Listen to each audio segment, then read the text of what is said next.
Hello मैं अपना पिता को किडनैप कर लैছো যদি আপনার পিতাক লাগে 10 লাখ টাকা পঠিয়াক এতিয়া 10 লাখ না 15 লাখ तुमको 5 लाख लगेगा बहुत कष्ट पाइছে मतलब वो अलग ही लेवल का बंदा था।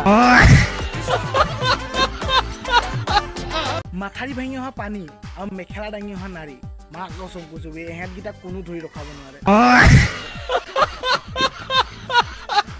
মই ইমান এটা হ্যান্ডসাম নাই বাৰু কিন্তু মোৰ এজনী কিউট কে গাৰ্লফ্ৰেণ্ড আছে বুলি ক'বলৈ আজিলৈকে মকাই পোৱা নাই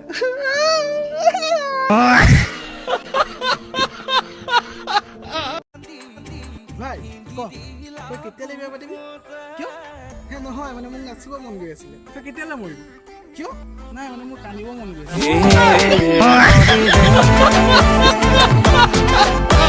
জীৱনত সদায় হাঁহি থাকিবলৈ চেষ্টা কৰিবা কি ঠিক কালি তোমাৰ আগফালৰ দাগিটা নাথাকিব পাৰে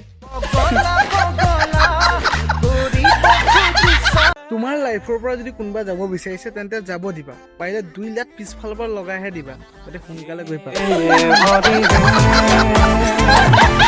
মানুহে এটা সময়ত মোক হাঁহিছিলে যে তই একোৱে কৰিব নোৱাৰিবি বুলি হেতক মই এতিয়া প্ৰমাণ কৰি দিলো যে মই সঁচাকৈ একো কৰিব নোৱাৰিম দুখৰ ষ্টেটাছ লগালে দুখ শেষ হৈ নাযায় শেষ হয় মাত্ৰ মোবাইলৰ MB আৰু চাৰ্জ কম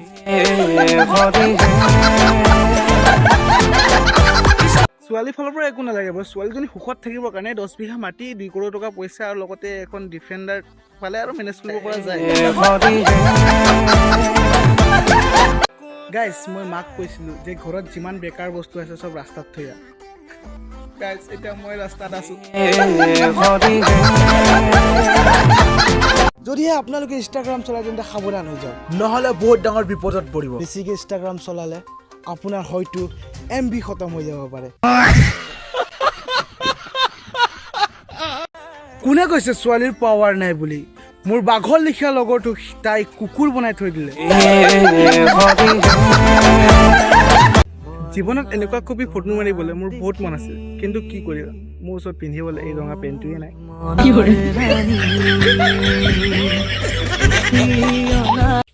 তাই কৈছিলে সদায় লগত থাকিম কিন্তু কাৰ লগত থাকিব সেইটোহে নকলে গাইজ কালি মানে মায়ে মোক চাৰ্ফৰ পেকেট আনিবলৈ দোকানলৈ পঠিয়াইছিলে আৰু মই দোকানত গৈ চাৰ্ফৰ পেকেট বিচাৰিলোঁ কিন্তু চাৰ্ফ নাছিলে দোকানত তাৰপিছত মই দোকানৰ পৰা ফোন কৰিছোঁ মাক মা চাৰ্ফৰ পেকেট নাই দোকানত এতিয়া মায়ে মোক কি কৈছে না আৰু মোবাইল চাই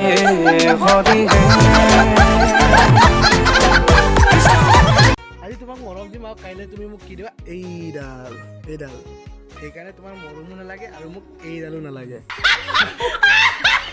দেখিছে গোটেই বাৰী ভৰ্তি হৈ আছে নালাগে দেই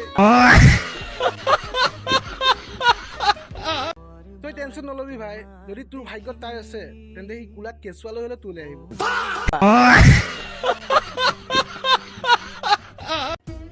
চা ভাই হয়তো 2 দিন দেৰি হ'ব কিন্তু বাটো তও এদিন খাবি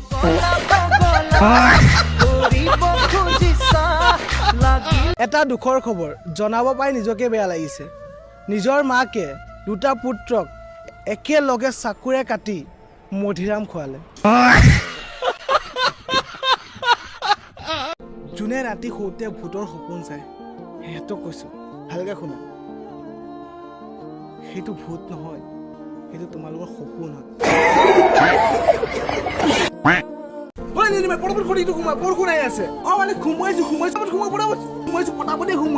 একদম খৰিটা নাই হলে চাগে থাকেই নাই চাগে ৰাতি হলে খৰিটাকে পূজা খুজি টুকাই মৰা সোমাইছো তো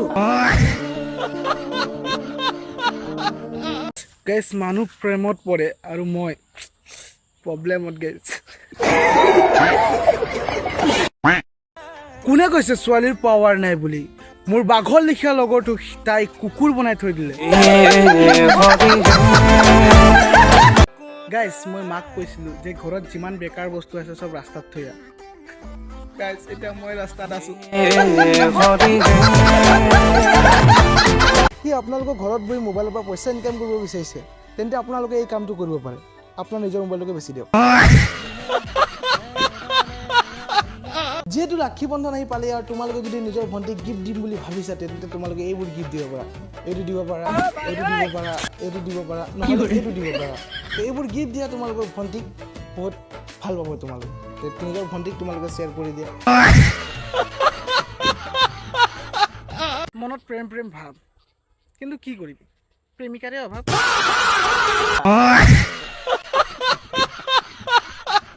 এটা ব্ৰেকিং নিউজ, হালোৱাক মালিকে পইচা নিদিয়াৰ কাৰণে মালিকৰ ঘৈণীয়েককে পলাই লৈ গ'ল হালোৱাই।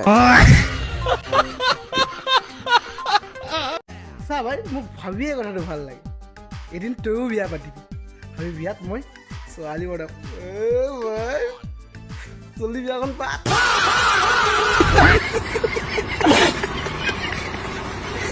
আজি এক্সৰ কল আহিছিলে আৰু তাইক কৈছে যে মোৰ কলটো ভুলতে লাগি গ'ল, বেয়া নাপাবি। মই ইমান দিনে অপেক্ষা কৰি আছোঁ মোৰ এক্সৰ বিয়ালে। মোৰ এক্সে কেতিয়া বিয়া পাতে, মই তাৰ বিয়ালৈ যাম। সি মাতি লৈ যাম, নামাতিলৈ যাম। আৰু মই গিফ্টত কি লৈ যাম জানো? এয়া তাই দিয়া গিফ্ট, এয়া মোৰ। গম পাইছে? তাই মোক এয়া গিফ্ট দিছিলে, এয়াই লৈ যাম তাইক গিফ্ট দিবলৈ বক্সত ভৰাই। চোৱা এক্স, এয়াই লৈ যাম তোমাৰ বিয়াত দেই। আহি আছোঁ, মাতিবা দেই। তই টেনশ্যন নলবি ভাই, যদি তোৰ ভাগ্যত তাই আছে তেন্তে সি কোলাত কেঁচুৱা লৈ হ'লে তোলৈ আহিব। মানুহে কয় যে য'ত সন্মান নাই হেনো তাত যাবই নালাগে। এতিয়া মই ঘৰলৈ নগ'লেহে হ'ল। ইনষ্টাগ্ৰাম, ফেচবুক আৰু হোৱাটছএপত যিমান সময় আমি এটা ষ্টেটাছ লগাবলৈ গান বিচাৰি ফুৰোঁ, সিমান সময় যদি আমি পঢ়াত লগোৱা হ'লে আজি চাকৰি কৰি থাকিলোঁ হয়। তই মোলৈ কি চাই আছ? তোকেই কৈ আছোঁ।